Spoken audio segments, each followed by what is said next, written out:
Assalamualaikum warahmatullahi wabarakatuh. Shalom, Om Swastiastu, Namo Buddhaya, Salam Kebajikan. Yang terhormat Bapak Tommy Michael, Sarjana Hukum Magister Hukum, sekaligus dosen pengampuh di mata kuliah Hukum Tata Negara, Universitas 17 Agustus 1945 Surabaya. Perkenalkan, kami dari kelompok 4 yang beranggotakan 1. Lola Lady, 2. Ita Dewi Pratiwi, 3. Pebi Pratiwi Nadea, 4. Maurintan, dan yang terakhir saya sendiri, Amalia Kartika Suryanis. Di sini kami akan memaparkan sebuah jurnal dengan judul Separation Power in John Locke. Untuk mempermudah pemahaman terhadap materi, maka kami translate materi ini ke dalam bahasa Indonesia. Penyampaian jurnal ini akan disampaikan oleh Saudara Laledi sebagai pengawal dari penyampaian materi jurnal. Kepadanya kami persilahkan. Oke. Bentar. 1. Perkenalan. Sifat sosial dan politik manusia telah mendorong pencarian cara yang tepat untuk mengatur rakyat. Akibatnya, para filosof sosial dan politik dari zaman kuno hingga zaman kontemporer mengiring diri mereka dalam postulat yang ketat dalam bentuk teori-teori politik tentang tata pemerintahan yang tepat. Dalam postulasi mereka ada beberapa elemen dasar yang mendefinisikan berbagai untaiannya. John Locke, seorang pemikir modern Inggris, adalah salah satu filsuf politik yang memberikan kontribusi luar biasa tentang cara terbaik untuk mengatur negara. John Locke memahami seperti filsuf politik lainnya bahwa ketika manusia bersatu secara politik, mereka menciptakan kekuasaan. Masalah siapa yang harus mengendalikan kekuatan yang diciptakan muncul dengan pandangan yang berbeda dari para filsuf yang berbeda. Bagi Locke, kekuasaan tidak boleh ditempatkan di satu tangan tetapi dipercayakan di medan yang beberapa berbeda karena sebaliknya dapat menyebabkan fusi kekuasaan. Jadi Locke menganjurkan pemisahan kekuasaan di negara bagian. Next, bawah. Namun perlu dicatat bahwa sejak awal gagasan itu tidak dianggap seperti namanya saat ini, tetapi pada awalnya disebut sebagai pemerintahan campuran dengan checks dan balance. Mengenai siapa yang akan menjadi wali, Plato menegaskan sejauh menyangkut kebugaran mereka untuk menjaga seseorang pemuda bangsawan dan anjing yang dibesarkan dengan baik secara sangat mirip, artinya keduanya harus berpenglihatan tajam, cepat kaki untuk mengejar saat mereka melihat, dan cukup kuat untuk membuat penangkapan dan mengatasi oposisi bila perlu.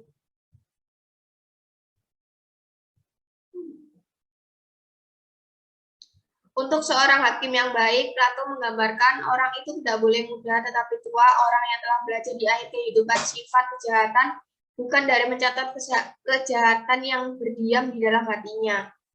Tetapi setelah belajar untuk memahami kejahatan di dalam hati, orang lain memiliki pengetahuan meskipun bukan pengalaman pribadi tentang betapa jauhnya itu. Dari catatan di atas dapat disimpulkan bahwa di kota idealnya Platon memilih jenis pemerintahan di mana seharusnya eksekutif dan legislator wali akan berbeda dengan yudikatif. Meskipun dia tidak pernah menyebutkannya, apakah dia menyebutkan alasannya, Plato membuat pernyataan yang lebih mendukung gagasan pemisahan kekuasaan ini selama diskusi dan kritiknya terhadap oligarki.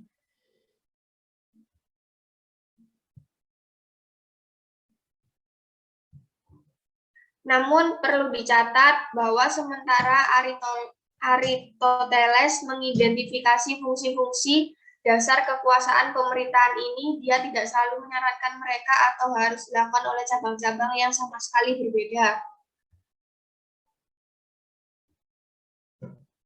Ada 6 klasifikasi konstitusi, yaitu kerajaan yang merosot menjadi tirani, aritokrasi yang merosot sebagai oligarki, dan demokrasi yang merosot menjadi pemerintahan massa. Di sini Polybius memahami bahaya apa yang mungkin ditimbulkan untuk menyerahkan urusan seluruh negara kepada kelompok yang tertentu yang bijaksana, adil, atau banyak orang, karena semua ini memiliki kejahatan khusus yang melekat di dalamnya yang mungkin bermanifestasi kapan saja. 1.1 Eccolo Machiavelli, filsuf Italia abad ke-15 ini terkenal karena dua teks kontroversialnya, yaitu The Prince de Wacana dan Wacana. Dia adalah salah satu pendukung utama pemerintahan campuran. Pandangannya berasal dari pencariannya akan pemerintahan yang tenang yang dilihatnya sebagai bentuk pemerintahan terbaik. 1.2 menurut Santo Thomas Aquinas tahun 1225 sampai 1274 dalam karya-karyanya Summa Theologica dan De Regno, Aquinas memberi kontribusi yang luar biasa pada teori politik. Dia adalah salah satu orang yang menunjuk konstitusi campuran sebagai bentuk pemerintahan terbaik. Dalam Summa Theologica, ketika membahas hukum manusia, Aquinas mengidentifikasi berbagai bentuk pemerintahan, yaitu monarki adalah ketika negara diatur oleh satu, aristokrasi pemerintahan oleh orang-orang baik atau orang-orang dari peringkat tertinggi. 1.3 Thomas Hobbes, filsuf Inggris abad ke-17 dan ahli teori kontrak sosial ini memiliki gagasan yang paling jelas tentang kekuatan politik negara. Ia dipengaruhi oleh peristiwa politik pada masanya yang diiringi oleh kerusuhan sipil yang berkepanjangan. Sekian dari saya, selanjutnya akan dilanjutkan oleh Mita. Terima kasih. Baik, terima kasih. 1.4 Konsep pemisahan kekuasaan John Locke. Pada part ini disampaikan Locke mengidentifikasi 3 entitas kekuatan berbeda yang ada untuk tata kelola negara yang tepat, yaitu kekuasaan legislatif, kekuasaan eksekutif, dan kekuasaan federasi. Yang pertama, kekuasaan legislatif. Ini adalah badan di mana anggota masyarakat politik menggunakan semua kekuatan mereka dalam membuat hukum komunitas. Menurut Locke, kekuasaan legislatif adalah apa yang memiliki hak untuk mengarahkan bagaimana kekuatan persemakmuran akan digunakan untuk melestarikan komunitas dan anggotanya. Locke berpendapat bahwa untuk realisasi tujuan di mana manusia bersatu dalam masyarakat, kekuasaan legislatif berada di tangan orang-orang yang berbeda yang dengan kumpulnya mereka dengan orang lain dipilih atau ditunjuk memiliki kekuasaan untuk membuat undang-undang. Mereka sendiri tunduk pada undang-undang yang mereka miliki dan hampir mengikat mereka untuk berhati-hati saat mereka membuat karena untuk kepentingan umum. Locke memahami kekuasaan legislatif tidak hanya sebagai kekuasaan tertinggi dalam masyarakat seperti yang dilihat sebagai kekuasaan seluruh anggota yang mereka wakili, tetapi juga sakral dan tidak dapat diubah di tangan di mana masyarakat yang pernah menempatkannya. Menurut Thomas Hobbes, kekuasaan legislatif ini adalah badan di mana anggota masyarakat politik menggunakan semua kekuatan mereka dalam membuat hukum komunitas. Oleh karena itu, Hobbes mencari cara untuk membatasi perilaku manusia atau kebinatangan sambil menjaga kebebasan dan haknya. Dia menganjurkan bentuk pemerintahan di mana warga negara menyerahkan hak dan kebebasan mereka kepada satu orang yang akan memiliki kekuasaan tertinggi dan berdaulat atas semua, dan yang tidak akan berada di bawah tetapi di atas hukum. Legislatif konvergen sesuai dengan waktu yang disepakati. Pada catatan penting, Locke berpendapat bahwa sementara kekuasaan legislatif dipandang sebagai yang tertinggi, namun pada rakyat berada lebih banyak kekuasaan tertinggi untuk menghapus atau mengubah legislatif. Ketika mereka menemukan tindakan legislatif bertentangan dengan kepercayaan diberikan kepada mereka. Next, kekuasaan eksekutif. Menurut Locke, karena kekuasaan eksekutif yang ditempatkan pada seorang yang tidak ikut serta dalam legislatif menjadi bawahan dan bertanggung jawab kepadanya, dan dengan demikian tidak dapat dianggap sebagai eksekutif tertinggi.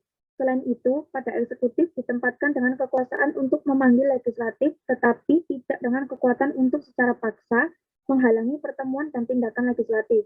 Ini menyiratkan bahwa eksekutif memiliki kekuasaan untuk menghalangi pembentukan legislatif jika konstitusi persemakmuran memberi mereka otoritas tersebut.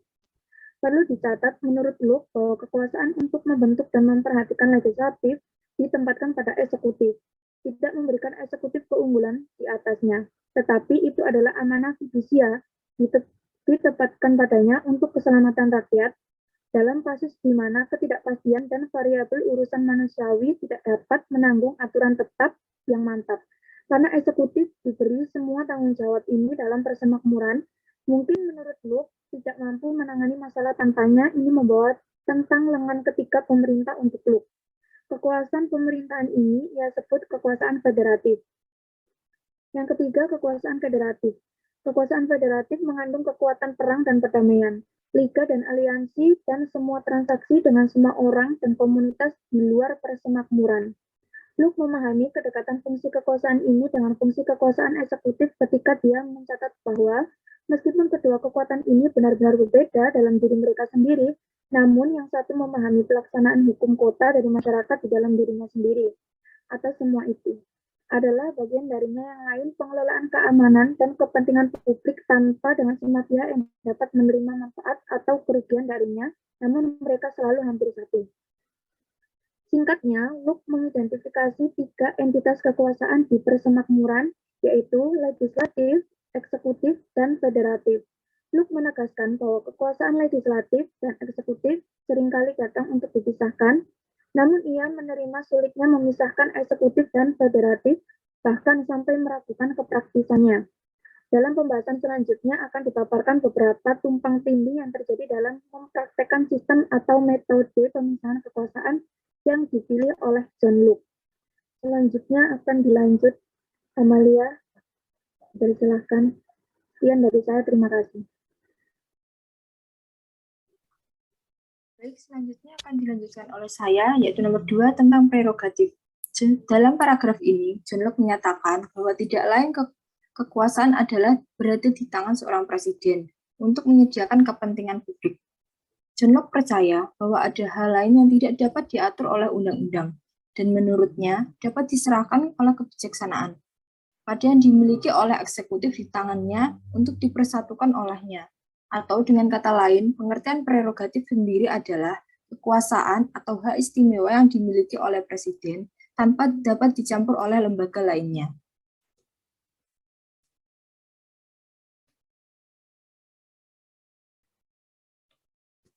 Evaluasi konsep Locke tentang pemisahan kekuasaan. Dalam paragraf ini, Locke menentukan logika kecenderungan demokrasinya dan untuk menawarkan saran untuk modifikasi di mana dan bila perlu. Paragraf 2.2, uji koherensi dalam ide Locke. Dalam paragraf ini, Locke mempunyai pertanyaan, apakah pemisahan kekuasaan sejalan dengan teori politik pada umumnya? Dan Locke mengidentifikasi, oleh karena itu menuntut agar orang memasuki jenis pemerintahan atau sistem politik yang akan menentukan baik atau tidaknya badan yang akan melihat pembuat undang-undang tersebut, dan juga badan yang memutuskan perselisihan di antara orang di bawah undang-undang tersebut. Oleh karena itu, seseorang dapat menyimpulkan bahwa kepala pemerintahan Locke tentu membutuhkan badan legislatif dan yudikatif untuk aktualisasinya. Tetapi karena masyarakat tidak hanya membutuhkan undang-undang, tetapi juga pelaksanaan undang-undang yang dibuat oleh legislatif, maka diperlukan juga badan eksekutif dan juga harus mengurus urusan internal dan eksternal persemakmuran. Locke juga memahami bahwa tugas eksekutif untuk memasukkan pelaksanaan penilaian pelanggaran di antara anggota masyarakat yang dengan persetujuan mengundurkan diri hak-hak mereka dengan kontak.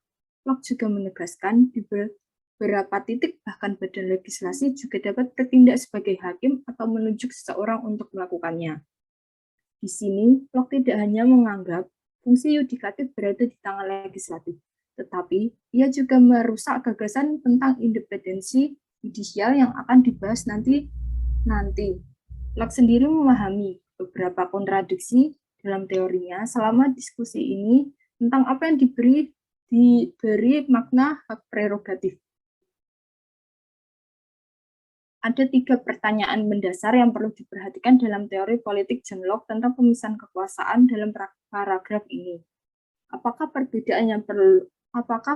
ada perbedaan yang perlu antara kekuasaan eksekutif dan kekuasaan yudikatif? Secara etimologis memiliki dimiliki oleh hakim dan pengadilan. Untuk mencoba pertanyaan tersebut, terdapat salah satu referensi dalam buku Baron de Montesquieu yang berjudul The Spirit of Laws. Montesquieu membedakan kekuasaan eksekutif dari kekuasaan yudikatif saat ia menggambarkan 3 cabang kekuasaan tersebut. Berdasarkan yang pertama, presiden atau hakim memberlakukan undang-undang sementara, mengubah dan membatalkan apa yang telah berlaku pada delik. Ia membuat perdamaian atau perang, mengirim atau menerima kedutaan, membangun keamanan publik, dan menyediakan terhadap invasi. Dan ketiga, yang menghukum penjahat atau menentukan perselisihan yang timbul antara individu. Dan peraturan terakhir, lembaga terakhir disebut yudikatif.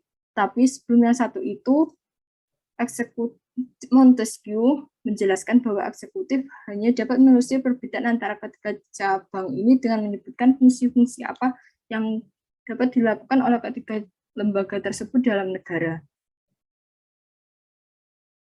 Montesquieu juga menjawab pertanyaan kedua, apakah ada dampak dari penyatuan cabang-cabang kekuasaan yang disebutkan di atas menjadi satu cabang kekuasaan, yang mengatakan sekali lagi tidak ada kebebasan. Jika kekuasaan kehakiman tidak dipisahkan dari legislatif dan eksekutif, dan jika digabungkan dengan legislatif, kehidupan dan kebebasan subjek akan terkena kontrol sewenang-wenang, karena hakim akan menjadi pembuat undang-undang. Dan jika digabungkan dengan kekuasaan eksekutif, hakim dapat bertindak dengan kekerasan dan penindasan. Selanjutnya, 3. Tentang perlunya kehakiman yang bekerja. Menurut Montesquieu, kehakiman adalah cabang kekuasaan yang menghukum penjahat atau menentukan perselisihan yang timbul antara individu. Definisi Montesquieu ini menangkap sifat sebenarnya dari masyarakat manusia yang dicirikan oleh satu bentuk konflik atau yang lain. Fungsi peradilan dalam hal ini adalah 1. Memberikan keadilan kepada orang-orang, dan 2. Menjaga konstitusi karena konstitusi dapat dengan tepat dikatakan sebagai hukum tertinggi negara dan merupakan tanggung jawab utama pengadilan untuk menafsirkan dan melindunginya. 3. Undang-undang kesetaraan. Pada titik tertentu, hakim tergantung pada rasa keadilan. Keadilan, ketidakberpihakan, kejujuran, dan kebijaksanaan mereka dapat beralih ke pembuat undang-undang. Dan 4. Tugas luar biasa dalam federasi. Sistem pemerintahan federal memerlukan fungsi penting yang luar biasa dari pengadilan sebagai penjaga konstitusi. Dan 5. Wasit terakhir dari orang biasa. Seperti yang telah dijelaskan mengenai keadilan, peradilan berfungsi sebagai harapan terakhir keadilan bagi setiap warga negara. Selama mengadili kasus-kasus, peradilan menempatkan baik yang lemah maupun yang kuat, yang beruang atau tidak, yang miskin atau kaya, yang tua atau yang muda, dalam satu status tanpa melihat si apapun status itu untuk memutuskan secara adil. Dengan sedikit di antara banyak fungsi dan pentingnya peradilan, dapat dikatakan bahwa diperlukannya terutama di negara ini yang berusaha untuk menjaga hak dan kebebasan warga negaranya. Sekian dari saya.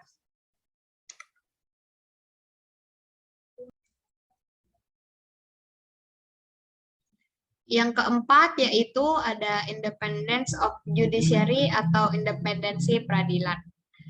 Akan dibacakan oleh saya. Begitu banyak pendapat yang beredar tentang makna independensi peradilan. Bagi Joseph Bidesco, independensi lembaga peradilan dari pengaruh dan kendali aktor politik merupakan salah satu ciri sistem demokrasi konstitusional. Disco mengidentifikasi bahwa ada beberapa kontradiksi dan tantangan dalam semua sistem yang bercita-cita untuk memenuhi atau melindungi prinsip peradilan yang independen. Yang diantaranya yaitu, yang pertama itu keterkaitan organ negara dan fungsinya, yang kedua tentang faktor manusia, dan yang ketiga tentang perbedaan dalam prioritas sistem dan sikap terhadap hukum. Masalah-masalah ini dan masalah-masalah lainnya yang tidak disebutkan di sini meminta jawaban atas pertanyaan bagaimana kemungkinan independensi peradilan yang praktis, dengan kata lain, atau bagaimana independensi peradilan bisa realistis. Dalam topik berikutnya, upaya dilakukan untuk mengungkap beberapa cara di mana peradilan yang independen dapat dipraktikkan atau dimungkinkan. Yang kelima yaitu tentang bagaimana independensi peradilan. Begitu banyak sarjana telah mengidentifikasi perlunya independensi peradilan, tetapi hanya sedikit yang mencoba memberikan jalan menuju realisasinya. Fokus di sini adalah untuk menawarkan saran tentang cara-cara yang mungkin untuk memperoleh kemerdekaan bagi peradilan. Karena mendorong pelestarian hak-hak warga negara, kebebasan, dan properti yang merupakan satu-satunya tujuan masyarakat politik John Locke. Terlepas dari semua kesulitan dalam kepraktisan atau realisasi total peradilan yang independen, masih ada beberapa langkah yang harus diambil untuk mewujudkan independensi badan peradilan pemerintah. Langkah-langkah tersebut antara lain sebagai berikut. Yang pertama atau 5.1 yaitu penamaan hukum internasional dalam konstitusi suatu negara. Ya.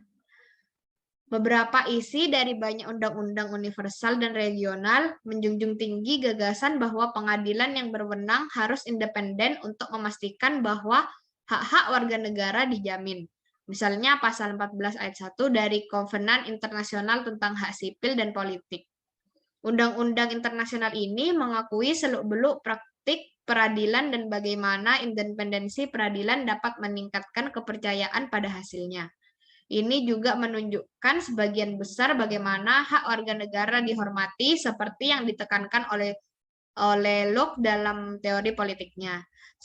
Selanjutnya ada juga menurut pasal 26 Piagam Afrika tentang hak asasi manusia dan rakyat.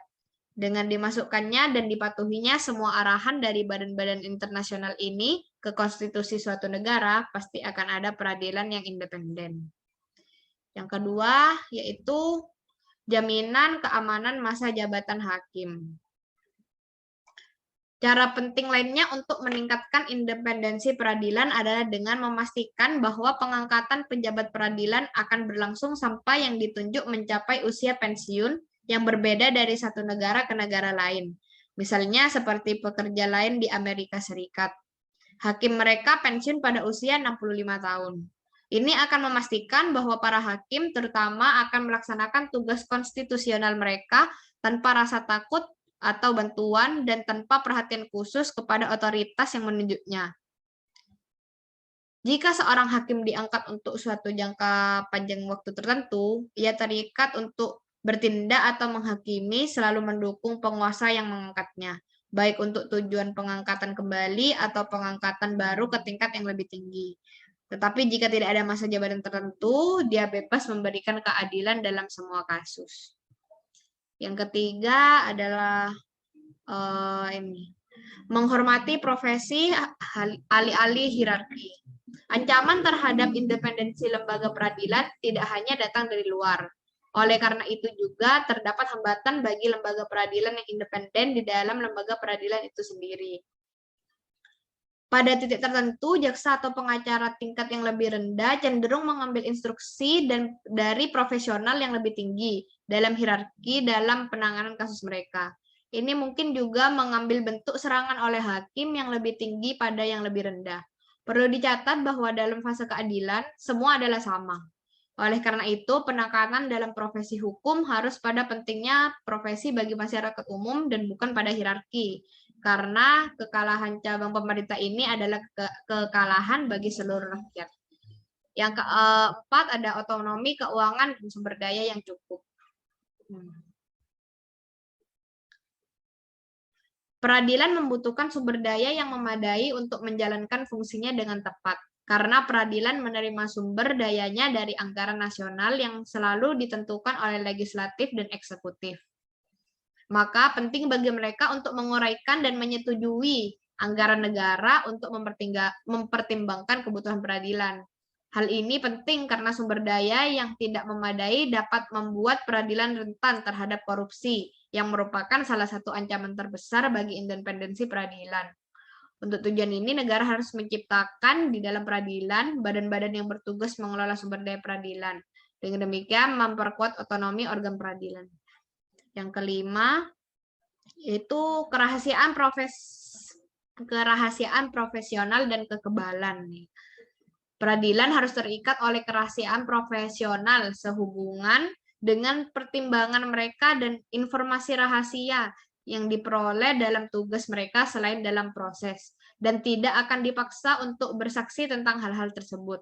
Kesimpulannya, karena kesalahan manusia tidak dapat dihindari, terutama ketika kepentingan manusia bertentangan dengan tuntutan orang lain, atau ketika kepentingan ini berbenturan dengan kepentingan orang lain, maka diperlukan peradilan yang secara independen menafsirkan hukum dan asumsi-asumsi yang mendasarinya, sehingga dengan tepat melindungi hak dan kebebasan warga negara, bahkan ketika keadilan menang.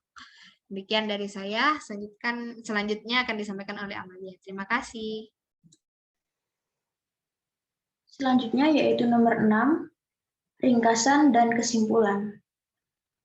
Teori politik Locke dilacak dari prakondisinya yang dirasakan manusia dalam keadaan alamiah, di mana tidak ada hukum umum yang ditetapkan dan tidak ada hakim umum yang dapat membatasi karakter egois dan kecenderungan kebinataan dan mengerikan yang secara inheren pada manusia seperti Thomas Hobbes akan menunjukkan. Pengenalan Locke tentang konsep pemisahan kekuasaan dalam teori politiknya adalah untuk memperbaiki ketidaknyamanan keadaan alam ini. Dia memperkenalkan cabang kekuasaan yang berbeda, yaitu legislatif, eksekutif, dan federatif. Sementara legislatif membuat undang-undang, eksekutif menjalankan undang-undang, dan mengurus semua urusan dalam persemakmuran, termasuk penilaian pelanggaran dan hukuman pelanggar. Dan badan federatif memusatkan perhatiannya pada hal-hal di luar persemakmuran, tetapi juga menyangkut negara atau anggotanya dalam teorinya. Locke berpendapat bahwa legislatif dipisahkan dari eksekutif. Locke juga memperkenalkan konsep hak prerogatif yang mengingat jarangnya keberadaan legislatif. Menurut eksekutif menjadi pembuat undang-undang ketika keadaan menurutnya. Konsep dan kelalaian badan peradilan ini membawa kontradiksi dan inkoherensi yang besar terhadap teori Locke sebagaimana dijelaskan dalam tulisan ini. Tujuan utama Locke memasuki masyarakat politik adalah pelestarian milik warga negara seperti yang sudah dijelaskan di atas. Mengingat kebutuhan akan realisasi tujuan utama masyarakat politik Locke ini dan pengenalan konsep pemisahan kekuasaan sebagai alat utama untuk mencapai tujuan tersebut, jurnal ini melihat kemanjuran alat ini seperti yang dikemukakan oleh Locke dalam pelestarian barang-barang milik warga. Setelah setiap pemeriksaan, kebutuhan muncul untuk modifikasi konsep Locke, dan ini yang menyebabkan pengenalan peradilan sebagai cabang kekuasaan terpisah yang diperlukan dan sebagai pengganti kekuasaan federatif yang fungsinya selanjutnya akan dilakukan oleh eksekutif. Pentingnya cabang kekuasaan baru ini dalam jenis pemerintahan Locke akan mengharuskannya terpisah dan independen dari dua cabang kekuasaan lainnya. Masyarakat dalam teori politik Locke, orang bisa benar untuk mengatakan bahwa ia menawarkan contoh yang baik dari masyarakat demokratis. Namun, alat yang dia gunakan untuk mewujudkan tujuan yang menguntungkan ini dapat dikatakan sebagai inheren, menjengkelkan, dan juga tidak koheren dengan tujuan yang ingin dicapainya. Oleh karena itu, ini berarti bahwa gagasan Locke tentang pemisahan kekuasaan tidak sesuai dengan teorinya tentang masyarakat politik, terutama karena menyangkut akhir atau tujuan masyarakat itu. Karena ia tidak dapat memperbaiki ketidaknyamanan keadaan alam yang mendorong manusia untuk bersatu, alasan untuk semua peluang ini adalah sebagai akibat dan kelalaian Locke terhadap badan yang secara alami dimaksudkan untuk mengadili kasus-kasus yang disebut peradilan. Ini memerlukan fokus yang diberikan kepada badan yudisial pemerintah dalam pekerjaan ini, yang akan membuat kekuasaan terpisah yang lebih baik dalam posisi federatif dalam teori Locke. Lengan yudisial dalam memenuhi tugas ini membutuhkan independensi. Independensi peradilan dapat dikatakan sebagai antitesis dari aturan yang sewenang-wenang. kebalikan dari sistem pemerintahan yang despotik, itu adalah pemerintahan melalui dan sesuai dengan hukum. Ini adalah lokus alat untuk pelestarian properti warga negara, dan karena itu sangat penting dalam masyarakat politik. Sekian pemaparan jurnal Separation Power in John Locke oleh kelompok kami. Semoga dapat bermanfaat dan menambah wawasan bagi kita semua. Terima kasih. Wassalamualaikum warahmatullahi wabarakatuh. Om Santi Santi Om.